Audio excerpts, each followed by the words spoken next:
นลวกปากกระเดาผัวยังหักเจ้าเท่าชีวิตสิว่าอย่าห่างอย่าปาผัวบอกได้ว่าผู้เดียวแค่แทนแม่คือน้องเป็นคนที่สองก็คือพัญญาทุกยา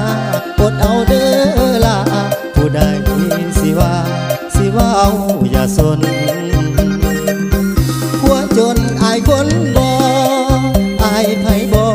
มีผัวแบบนี้รถใหญ่อายก็บ่มีไปมาทุกทีย่านเจ้าลำเค็ญเห็นหมู่เขาใดบ้านเรือนรถใหญ่อายก็สงสารสู้ด้วยกันจับมือย่างผ่านให้คนเบิกบานให้โลกอิสาเจ้าอายคนอยู่บ่อายอยู่บ่มีผัวต่ำต้อยทุกยากน้องก็อย่าถอยให้สู้เฮียงคอยเด้อภรรยาทุกให้เลี้ยงมาอนาถาเพื่อนให้เลี้ยงไก่สองเฮาคอยเป็นคอยไปผู้หานว่าไว้อายยังบ่ลืม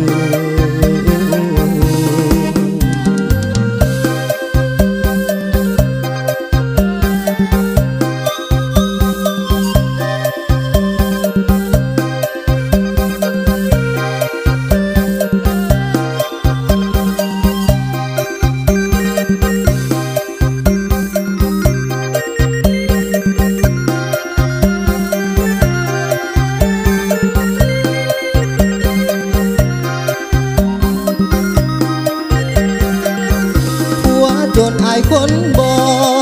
อายไผบ่มีผัวแบบนี้รถใหญ่อายก็บ่มีไปมาทุกทีย่านเจ้าลำเค็ญเห็นหมู่เขาใดบ้านเรือนรถใหญ่อายก็สงสารสู้ด้วยกันจับมือย่างผ่านให้คนเบิกบานให้โล